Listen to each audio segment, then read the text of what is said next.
Arsenic on the beat. Arsenic on the hot sauce. How's my levels? You good? Cool. 1, 2. The Babbling Heads podcast. Yo, welcome to the Babbling Heads podcast. This is the Base 187 coming to you live from CPT. I am DJ Fingaz. I'm JoeZone. I'm Charlie X2C. And today we are having a conversation with Dr. Larney, all the way from Sydney, Australia. Larney, thank you for joining us and allowing this opportunity to engage. Yeah. No? Cool, man. So let's give the audience just a brief of what happened. So we, as you know, we had Kaapse Brew on, and a pic was taken on the spur of the moment type of thing, and then it was uploaded, and then you had a so let's call it a problem with the pic. I actually, one of the questions on the podcast was to Alistair, the owner, how the passion gap is a very sensitive topic to a lot of colored people, and how will you work around that? And he answered it. Guys can go check out the podcast. And what's interesting about your take is it comes from a medical perspective. A medical perspective, which is it's different. But can you just give us? Let's start with who you are, where you started your career and all of that, and why you moved to Australia and all of that. Your brief history, basically. Okay. Yeah. So 1976, I was at Stellenbosch University, where a Van Wyk wrote a master's thesis, and he belittled the colored people on where he coined the term passion gap. And Van Wyk, wrote about how people pull their teeth out for oral sex and all that nonsense. How that story got into the community in a way that the community believed it is quite sad. Yeah. Because if people truly pull their teeth out for oral sex, then most of the men in Cape Town must be gay, which is a load of nonsense. Yeah. Okay? So if we look at what Van Wyk did, and how that story got into the community, then maybe we can send positive messages down that corridor. Yeah. And, because it shouldn't be negative. But let's face it, pulling teeth is mutilating that dental arch. You have a beautiful, the Toitskloof arch tunnel. I know many of you drove down it and looked at the arch bridges, the beautiful arch doorways. Yeah. They have what's called keystones that holds the arch together. But the keystones is at the top of that doorway, right? So if you pull out the keystones of the Toitskloof tunnel and the whole thing collapse, wouldn't that be vandalism? So why should we then destroy our dental arches? That's vandalism. That's mutilation. That's malpractice. And let's face it, dentists do it for money. Nowhere in all the narratives I read do I see the word dentist. It's the assumption people pull their teeth. They don't pull it. That's practicing dentistry without a license. You're not allowed to pull any teeth. You'll get prosecuted if you pull teeth. So that's a nonsense. Yeah. Can I just tell you, just a brief, back in the day, I also wanted to do that, to pull my teeth, because I thought it was cool. And my father said, go to the dentist and see. But my father, and went to the dentist, and he said, dude, I'm not doing this. He told me straight, I'm not doing it. Luckily for me, he didn't do it. Okay. You know what I'm saying? Okay. It's irreversible. Yeah. When your teeth are extracted, you can't put it back. Yeah. And it's irreversible for the rest of your life. So why mutilate yourself in a way that's going to last forever? It's insanity. So we should not be sending that message. We should state it for what it is, the truth of what it is. It's not a good thing. So let's face that. Let's call it out for what it is. Okay, let's be honest about it.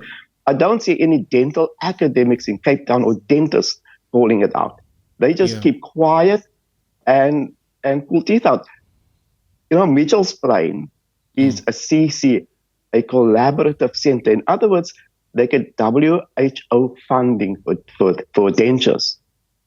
You see none of them calling it out that if the healthy teeth were not extracted, dentures wouldn't be needed. It's as simple as that.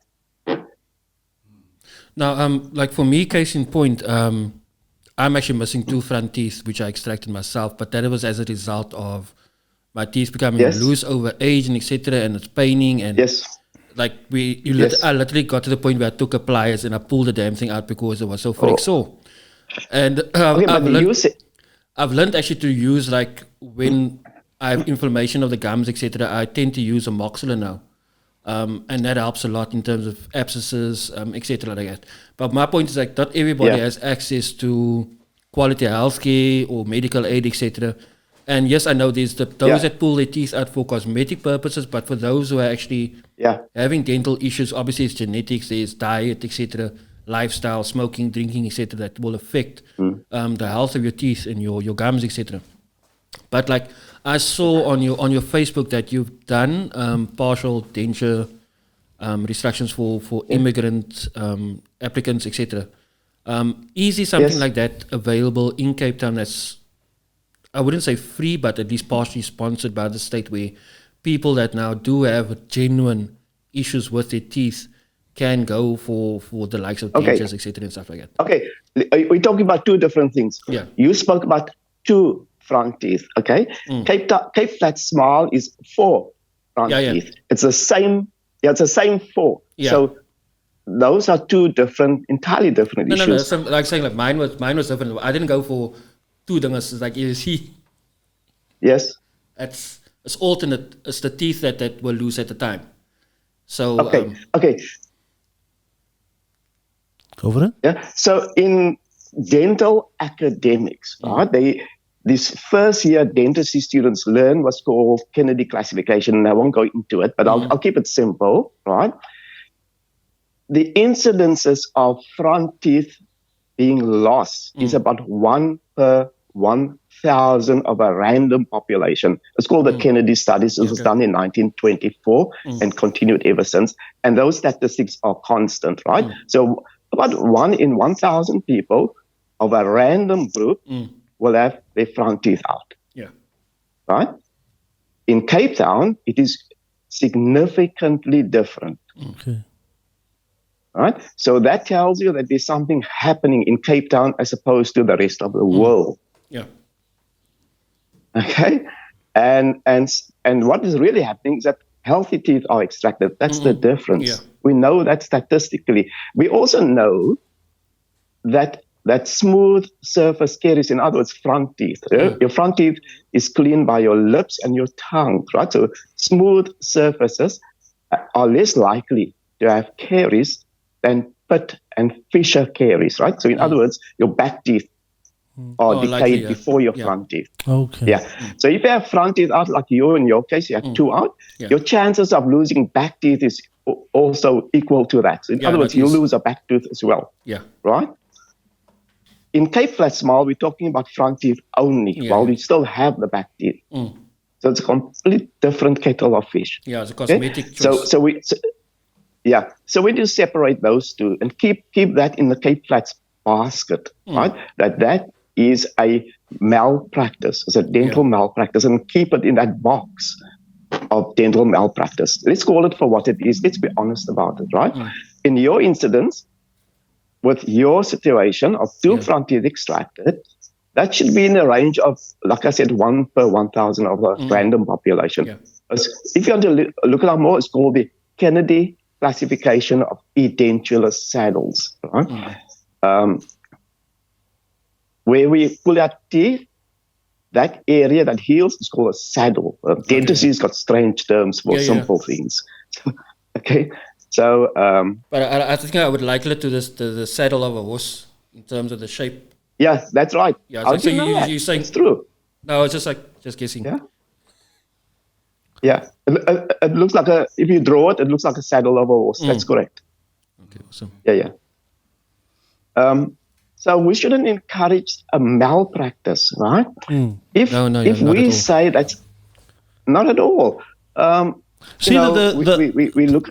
Look, the issue was if you checked out the podcast is what Alistair is saying is he's taking back the negative connotations of the passion gap, and he's actually putting back into the community where he's uplifting.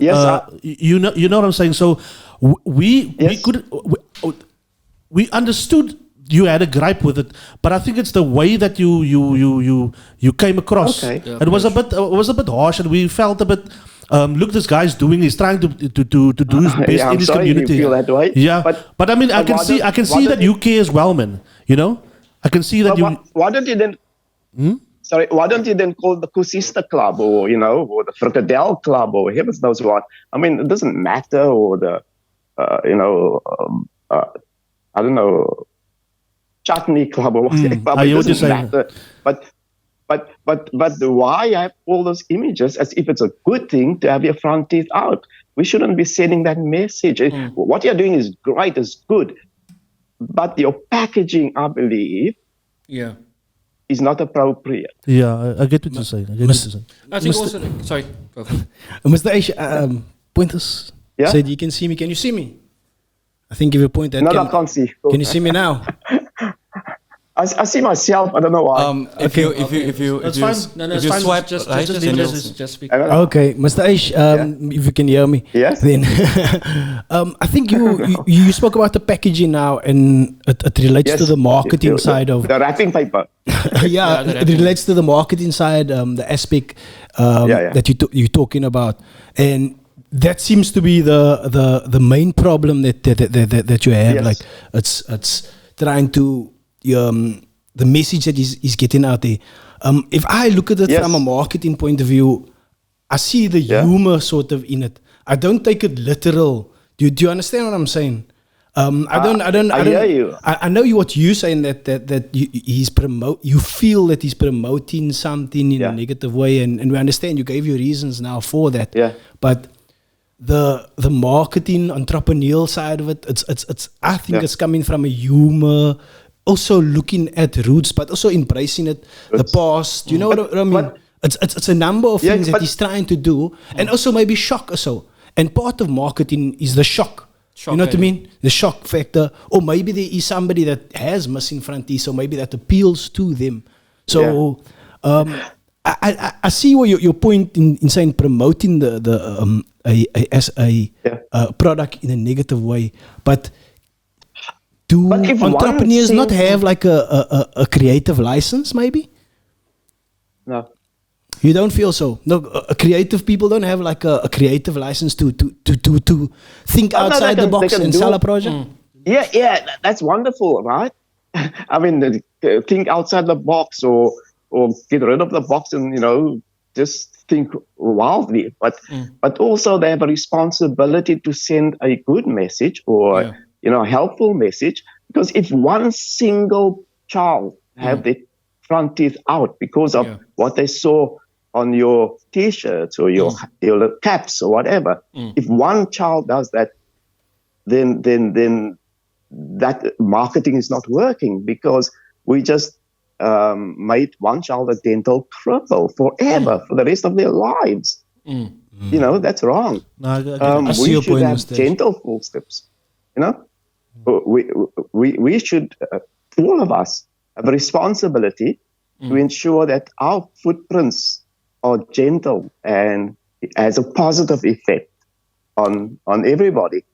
So Mr. Ish, a follow-up from that question, I would like to ask is like, where do you draw the line? If somebody says like something like away on a T-shirt, or if they're promoting Sturvy on a T-shirt and stuff like that, and marketing colored in a different type of way, where do you draw the line? Like, is it do you only say for the dental aspect, or for the way we speak as well? Are you gonna censor that? You can do lots of things. No, you know. The colored music is wonderful. The clubs, the designs, the colors, the workups are based on all of those colors. You've got lots of positive things we can cash in on. Sometimes the people, sometimes the people, they like the way you speak. You know, the way if you don't roll your R's properly, the people maybe they judge you for that. So if you marketing a colored, sometimes if you marketing colored, where do you draw the line? Where must I draw the line? Am I not allowed to say sturvy? Am I allowed to say sturvy? You know what I mean? No. Well, if you're going to go into the dental area, then maybe one should consult a qualified university graduate and ask their opinion, okay? But if we don't have the information, maybe we should seek it. My point is do no harm. That's my point, do no harm, okay? So if it causes harm, then we should call it for what it is. And if that call out comes out in a noisy way, well, so be it. You know, we adults. You can cope with it. I think you guys are coming from a different. I think JoeZone is coming from a different point of view. You saying it's cool, celebrate the colorism because you're proud of being a colored, as I can see. Yes. But I think he's coming from a marketing point of view, but you obviously and you coming from a dental point of view, from a medical point of view. So I get what you're saying. Tell me, when in the beginning, I was busy with the technical stuff. I didn't hear, man. So you left. You left South Africa. What? When did you leave South Africa? Well, I didn't choose to go. I did what's called maxillofacial work, which is fixing broken bones in the head, in the face. Okay, that was my calling. And because of my skin color, I was employed at Tygerberg Hospital as a messenger doing maxillofacial work. Okay, so I was working on all kinds of people, including the troops that came from the border with Namibia. You know, with facial injuries. But I happened to get a job in Sydney. So the question was, right, either I remain a messenger at Tygerberg Hospital doing maxillofacial work, or I take the job in Sydney. I took the job in Sydney, as it turned out. And so be it. So although I trained in London and graduated in London, South Africa wouldn't employ me because of skin color. Okay. Yeah. So that's it. That's the story. So 10 to 1 at the time, you were probably higher qualified than your superiors at Tygerberg. Well, I don't know. I don't see myself as higher qualified than anybody. But I'm a registered dental practitioner in Australia. And, you know, I'm doing quite okay. But that doesn't change me from where I come from. I come from Bridgetown in Athlone. My mom's from Bridgetown. And we have to make sure that our people remain safe, man. They're suffering enough as it is for lots of reasons. Okay? And if I know a little bit about dental, I'll just make sure that my messaging ensures that people are safe. That's all. Nothing more. Mr. Ish, I'm actually very glad that we took the opportunity to speak to you because I feel Facebook, it's not a platform to discuss things. Because ek sal eens geweet het nou van your past, and you know what I'm saying? Because the comment section, you know what I'm saying. So I'm glad we're actually doing this. But it seems like you definitely still care for your community, man. I actually want to ask you about you mentioned something about some company that you confronted and they said that they're not going to use the passion capital. Can you just elaborate on that for us? There's so many. If you can. Qantas is one. Qantas said, visit South Africa, visit Cape Town and see people without front teeth. I mean, come on, man. That's then there was the tourism, the tourism board in South Africa that had images of kids without front teeth, and they had articles in the magazines, you know, of a narrative where they were served by a waitress without front teeth, and it just goes on. And I just called them all out. They tried to do two things: to make the narrative as if it's a colored culture to have front teeth out. And B, the dentists were hiding under the desks and doing it for money. For heaven's sake, that UCT study was done by paleontologists. What does paleontologists know about dentistry? Okay. And again, I called them out.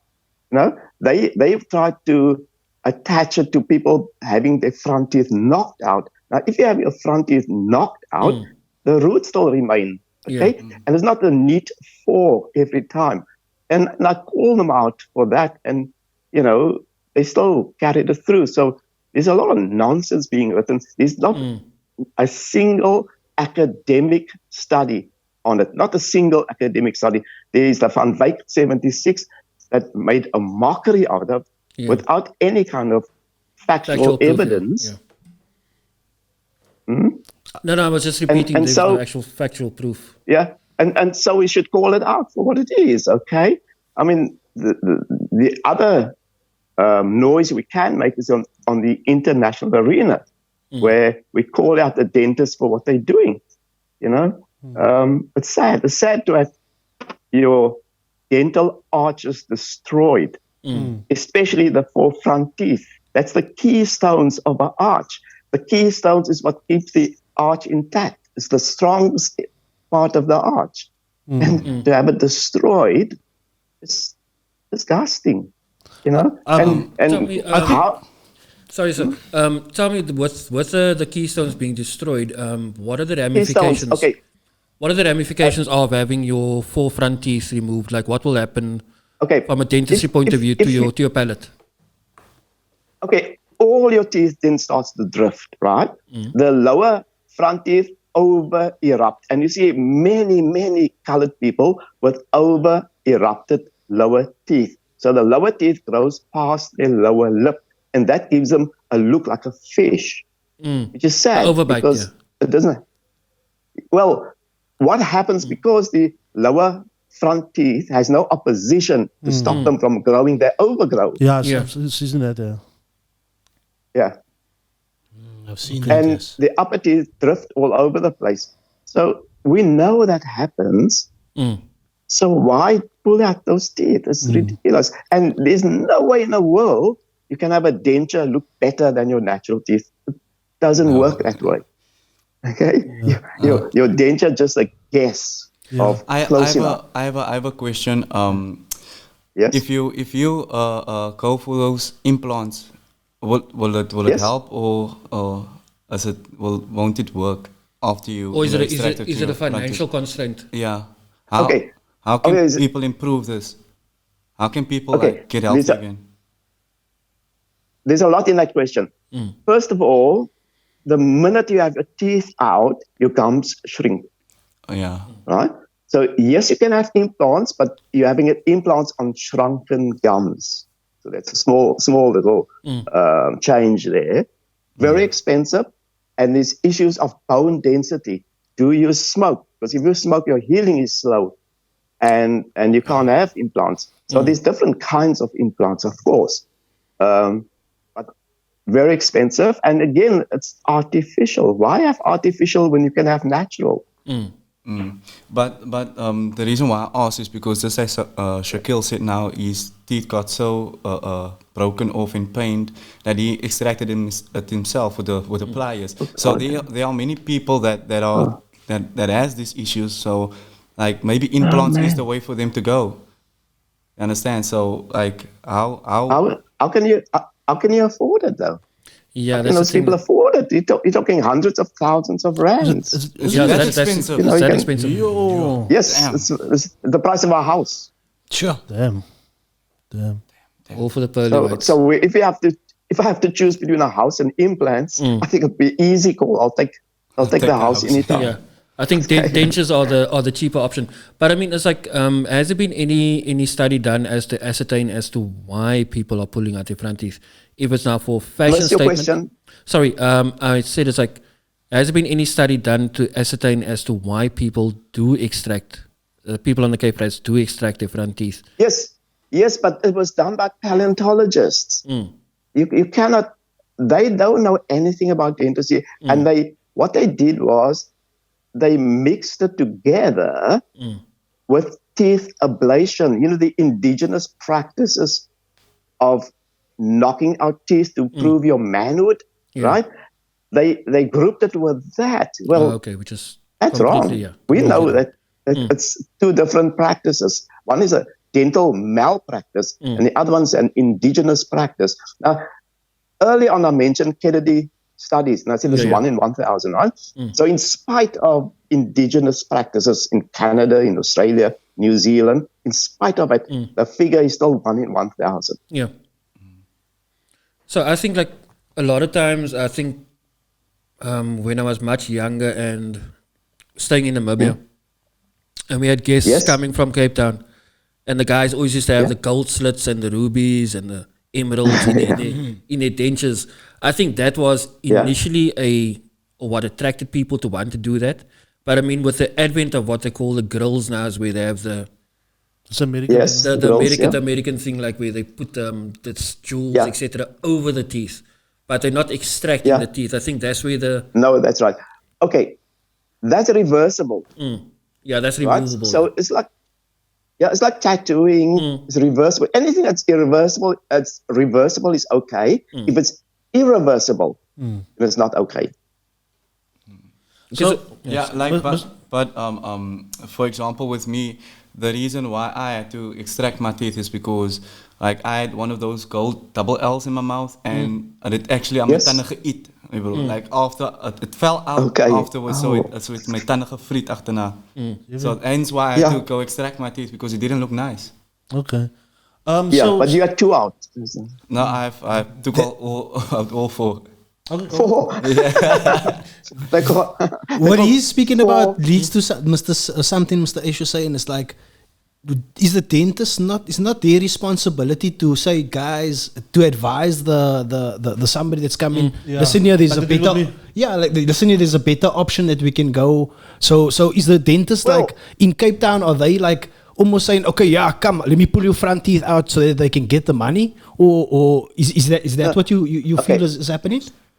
Because is it not if you take an oath as a dentist, are you not supposed to do what's best for your what do you call it, your patient?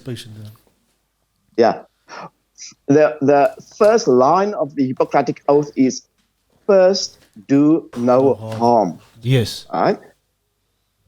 So which means that if you have a choice between doing nothing or doing harm, you should do nothing.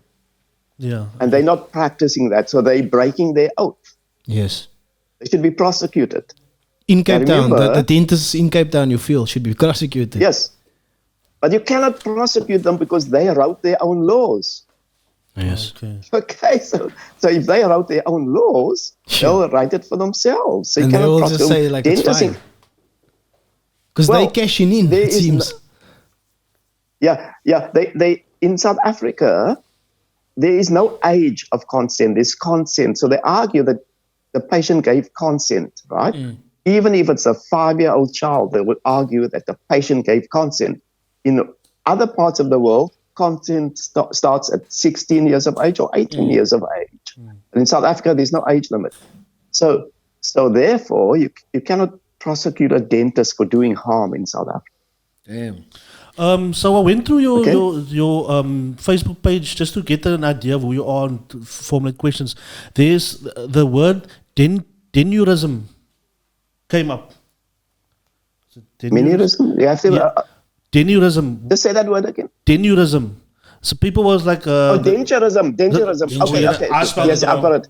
What was that? Denturism. They were but two of it's man. Yeah. Okay. In other parts of the world, right, there is an engineer dentist, a dentist that only does dentures directly to the patient, right? Not your backdoor mechanics. The backdoor mechanics is an untrained person. I'm talking about fully trained person, but in engineering, right? And there's a doctor of the mouth, is more the dentist that you know, okay? So you have 2 people working on you. The one is an engineer, denturist. He knows or she knows how to put teeth in somebody's mouth, right? Okay. Fully qualified, okay? And then there is the person who does the surgery, who's the dentist. Now, in Australia, if a dentist wants to do dentures, then they have to do a course in dentures. In South Africa, the dentist doesn't have to do a special course in dentures. They just have it by license. So when you have a dental technician who studied how to make dentures, right? That technician didn't study any clinical studies like infection control and so on, right? Or the anatomy of the mouth and so on. So my argument is teach them that, and then they can decide what size teeth the patient needs, how big it must, how it must be arranged, what the color is. Right now, the dentist is like an artist, right? But the dentist write on a prescription what color the person must be painted, what color their hair must be, what color their ears must be, and so on, and send it to somebody in a back room who does that painting without seeing the patient and sends it back to the dentist, and dentist give your portrait. It's a lot of nonsense. Right? It's gemors, man. Come on. I've seen people with dentures like where the teeth is brilliant white, but the surrounding teeth is obviously yellowed by age and contaminants, whatever. So like it stands out more, or the gum is purple and the other person's gum is pink. You cannot make a set of dentures. One cannot make a set of dentures on a prescription. It's impossible. So it's a bluff, because the South African dentists got so much power that they can make money by having dentures made somewhere else, right, and giving it to the patient without the person who made the denture seeing the patient or even know if it's man, woman, how old, how young. They know nothing, which is ridiculous. So what I'm arguing for is that there should be a denturist. Now, the South African dentists are dead against it because they want to control the money. Exactly. Okay, they're not going to share that pocket money with anybody. Because at the same time, like when after extracting teeth, I know there's usually a 2-week waiting period, but like as you said, teeth tend to drift and the gums shrink. So the dentures or the mold you might have made upon extraction is not necessarily going to be fitting the shape of your mouth. And I know of a lot of people actually had to go and file down their dentures to make it fit now, or not to be as constrictive. But Mr. Larney, we are running short of time in terms of the Zoom call because we don't have the fully paid package. It's good to chat to you, okay? Can I just say something? Can I just say something? I think for the longest time, people outside of our culture has been benefiting from the passion gap, right? Because the colored stereotype. With the colored stereotype, and I think it was us against them thing. But now, as we become more affluent, as time goes on, colored people are becoming entrepreneurs, and they want to capitalize on the stereotype and change it. But it's interesting, and for the first time now we're having a different conversation where it's colored against colored, basically.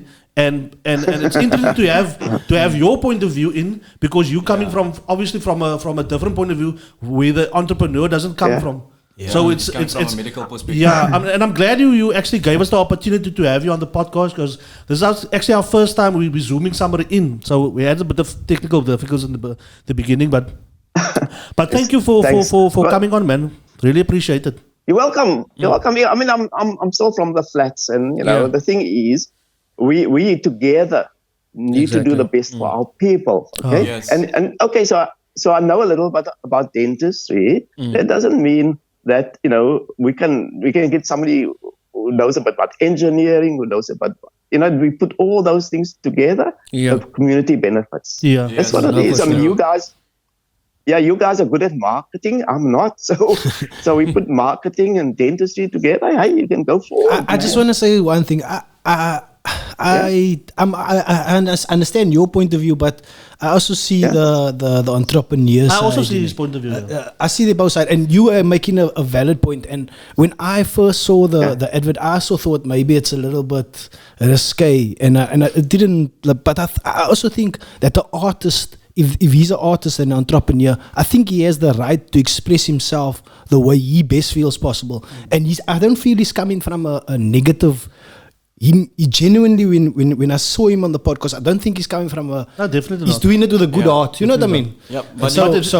And you also come in with a good heart. So that's where we meet in here. I think the solution to to the whole quantity that we're currently facing is that there should be a disclaimer on the can, on the product, if he's going to utilize this as a logo, to say that in no way or form is he condoning the extraction of front teeth or the potential damages. And definitely, it doesn't want that. It's like we're owning the narrative in terms of the passion gap, yes, but we're not promoting the removal of healthy teeth for that.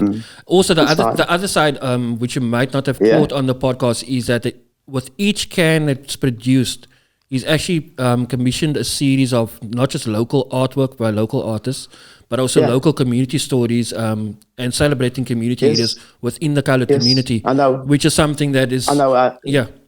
So, like, for us, I think that disclaimer could possibly be beneficial to both of the brands. 100%. And also just highlighting it to the community, because you must understand our people don't always... for lack of a better word, I'm not disparaging colored intelligence, but like the levels in certain areas, they won't know denturism.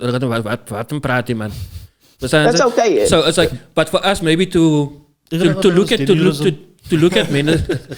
methods where we can simplify the message so that the masses know that the ones that are actually, because you're not going to get this in fairways, in Constantia or Bergvliet, etc.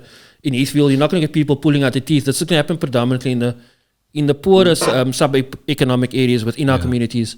So it's like, I think there needs to be a concerted effort, like from the Department of Health, etc., and social development, where people are actually made aware that this practice is not beneficial to you. You are going to suffer later on.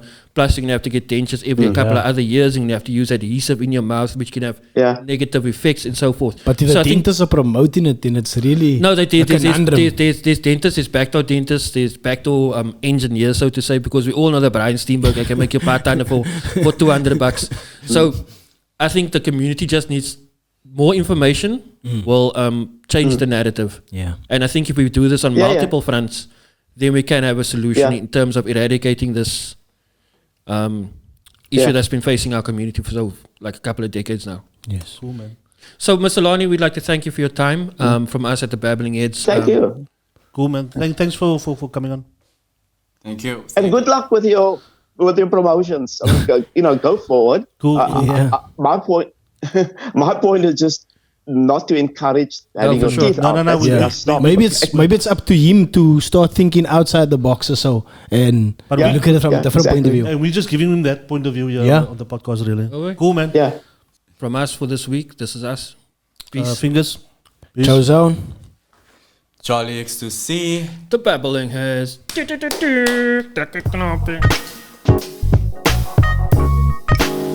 But